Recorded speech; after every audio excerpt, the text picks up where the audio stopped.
자, 다음 소식은요. 이 세월호 침몰 사고 때문에 우리 정부의 이 재해 재난 안전 문제들 여러 가지 지적되고 있는데 투명 사회를 위한 정보공개센터가 공개한 내용 보면 지난 2009년부터 해상 조난 사고가 급격히 증가했는데도 불구하고 우리 정부의 사고 안전에 대한 훈련은커녕 심지어 중앙안전위원회가 회의조차 제대로 열리지 않고 있다고 하네요.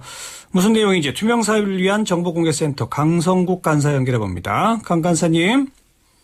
예, 안녕하세요. 예, 그러니까 회의를 원래는 어떻게 하기로 되어 있는데 어떻게 했다는 얘기죠? 예, 원래는 회의를 어떻게 하기로 돼 있다는 이런 정확한 규정은 없습니다. 예. 예, 근데 워낙 이제 유사시에 이 중앙안전관리위원회 지금 이제 그 재난 상황에서 그 컨트롤 타워라고 이제 자기네들이 얘기를 했는데요. 예. 근데 이런 재난 상황에서 유연하게 대처를 하기 위해서는 말 그대로 조건반사적으로 예. 행동하기 위해서는 훈련이 이렇게 잘 되어 있어야 하는데요. 예. 그러려면 이제 그 훈련에 대한 회의도 많이 이렇게 해야 되고, 예. 그에 따라서 이제 상황별로 대응할 수 있는 분과위원회도 회의를 개최해야 되는데요. 그렇죠. 예. 근데 2010년부터 12년까지 예. 총 회의가 이제 중앙안전관리위원회 본회의가 이제 2010년에 4차례, 2011년에 7차례, 2012년에 7차례 이렇게 열렸습니다. 예. 근데 문제는 실질적으로 만나서 이제 어떤 회의를 하고 이제 상황 발생 시 이제 현장 훈련 이런 것까지 가는 게 아니고요. 예. 대부분이 서면 회의로 진행됐습니다. 서면 회의요? 네네. 잠깐만요. 중앙안전위원회는 누가 위원장이에요? 이거 국무총리가 맡게 돼 있습니다. 그다음 위원들은 누구죠? 위원들은 이제 지금 안전행정부 예 이제 안전행정부 이제 안전행정부 공직자들이 맡게 돼 있습니다. 그리고 이제 각 분야별로 이제 위원들이 이제 그러니까 총리가 주재를 하고 필요한 부처 장관들 이런 사람들이 위원이겠군요. 예, 그렇죠. 그런데 서면 회의를 한다는 거는 무슨 얘기입니까? 그러니까 모의로 이제 이런 재난 상황에는 이렇게 대처하자. 이제 이렇게 말로 주고받는 그냥 이런 회의가 되겠습니다. 그러니까 서류만 준비해서 둘러 앉아서 말로 이제 주고받는 이런 회의가 되겠습니다. 아니 둘러 앉아 모이지도 않았다면서요? 네네네.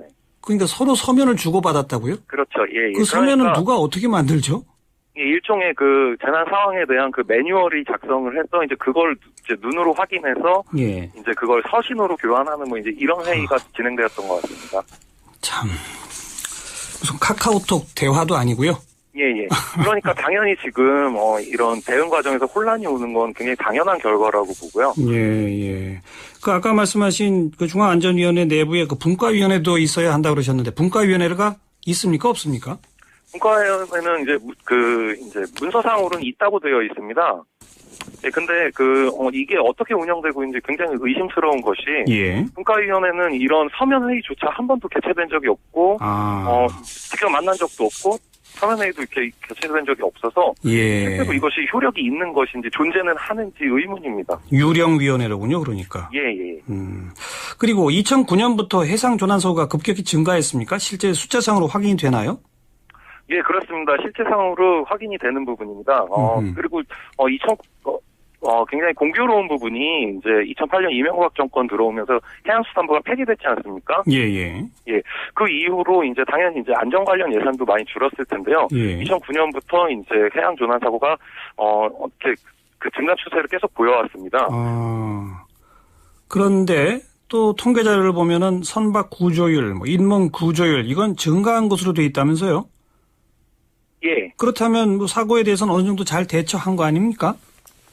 근데 대부분 사고들이 이제 어떤 어선들 위주의 충돌 사고였기 때문에 이런 큰 재난은 이제 많지 않았기 때문에 비교적 이제 쉽게 그런 구조들은 가능했던 것 같습니다. 예. 그래 어쨌든 사고가 해양수산부 없어진 후인 2009년부터 사고 숫자는 크게 늘어났다. 예. 그런데 이 중앙안전위원회 등등은 회의조차 열지 않았다. 이 말씀 들었고 또 하나 자료 공개하신 게 해양수산부가 만들어 놓은 위기관리 매뉴얼이지 않습니까? 예. 그 위기관리 매뉴얼이 작년 6월에 만들어졌다면서요? 예, 작년 6월에 생산된 겁니다. 그 매뉴얼의 기본 내용은 어떤 겁니까, 그러니까? 예, 정확한 명칭은 재난 유형별 위기관리 실무 매뉴얼의 유형 8번 해양사고 선박 위기관리 실무 매뉴얼입니다. 예. 예, 이 매뉴얼은 이제 주로 위기 상황이 발생했을 때, 그러니까 지금 세월호 사건 같은 큰 재난 사고, 위기 상황이 발생했을 때, 정부 및 이제 해양수산부가 어떻게 행동해야 되는지, 그리고 대응 조직 체계를 구성을 어떻게 해야 되는지, 그리고 보고 체계는 어떻게 작동해야 되는지, 그리고 조직별 임무는 무엇인지 이런 내용들이 이제 주로 골자가 되어 있습니다. 예. 거기에 어제도 저희가 잠깐 다뤘습니다만은 청와대 위기관리센터가 제일 위에 있다면서요, 조직도에서. 예, 그렇습니다. 그러니까 김장수 그 안보실장은 이제 이것을 부인했는데요. 예. 실제로는 이제 조직도상에서는 그 국가안보실 위기관리센터가 이제 이 상황들에 대한 모든 정보를 종합하고 이 상황을 통제 관리하게 돼 있다고 명문화가 돼 있습니다. 실제로. 네. 그렇게 명문화는 돼 있는데 어제도 저희가 전문가 말씀을 들으니까 실질적으로는 그 권한을 다 내려놨다. 이런 얘기를 하더라고요. 예, 그러니까 그러니까 사실 매뉴얼 따로 현실 따로라는 얘기 아니겠습니까? 그렇죠. 예. 관례상으로 그렇게 체계 위에 올려놓고 실제로 하는 역할이 지금 없는 상태인 것 같습니다. 그리고 그 내용 중에 말이에요. 여론을 담당하는 기구에 대한 표현이 있는데 여론을 담당하는 기구는 충격을 상쇄할 그런 아이템을 개발해라. 이런 내용이 있다면서요. 정확하게 무슨 내용입니까? 예, 정확하게는 이 매뉴얼 제5장의 커뮤니케이션 대응 절차라는 부분이 있는데요. 예.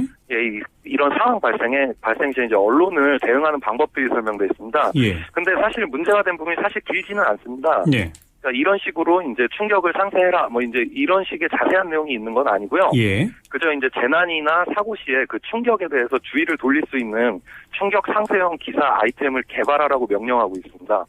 그런데 다만 이게 가볍게 볼 문제가 아닌 것이, 국민들이 상황을 정확하게 알 권리가 있는 것인데 그것을 기만하는 내용이 버젓이 정부 공문서에 올라갔다는 것입니다. 또 이번 세월호 관련해서도 정부 브리핑과 보도에서 나오지 않는 내용들이 현장에서 많이 들려오고 있는데요. 이런 맥락에서 국민들은 엄청나게 큰 충격 그리고 불신, 심하게는 이제 분노나 공포까지 느낄 수 있는 굉장히 중요한 문제라는 것이죠. 충격 상쇄용 기사 아이템을 개발하라. 네. 사람들의 관심을 딴 데로 돌릴 기사 아이템을 만들어내라 이거군요. 예. 참. 아까 대구 유족위원장께서 정부가 해야 할 일의 첫 번째는 솔직함이다라고 했는데 도대체 그렇죠. 매뉴얼에조차 이런 내용을 써놨다니까 기가 막히는군요. 예. 이게 발견된 게 해양수산부 이제 실무 매뉴얼일 뿐이지 이것이 이제 공공연한 이제 그 공공기관들의 행태가 될 수 있다는 게 더 충격적입니다. 네. 그리고 이걸 투명사회를 위한 정보공개센터가 공개하고 나니까 인터넷에 올라 있는 자료에서는 또 이 내용을 뺐다면서요? 예, 재밌는 게요. 저희가 어제 이걸 공개를 했는데 공개된 오후 늦게 해양수산부가 문제된 부분을 아예 삭제하고 드러내서 새로운 파일을 홈페이지에 게시해놨습니다. 그렇게 매뉴얼을 함부로 막 바꿔도 되는 겁니까 그리고? 예, 당연히 안 됩니다. 원래 공문서라는 것이 그 효력을 다하기 전까지는 함부로 수정되어서는 안 되는 거거든요. 그러니까 원본성과 신뢰성이 있어야 됩니다. 근데 지금 워낙 이 사안이 민감하다 보니까 해양수산부가 이런 만행을 저지른 것 같은데요. 근데 이런 삭제한 사실이 드러나니까 해명 자료를 통해서 문제가 된 부분이 세월호 사건과는 관련 없는 부분이다. 아이고, 됐습니다. 알겠습니다. 솔직함하고는 정말 거리가 멀군요. 네네. 손바닥으로 하늘 가리는 행태라고 볼 수 있겠습니다. 예, 말씀 잘 들었습니다. 네, 투명사회를 위한 정보공개센터의 강성국 간사였습니다.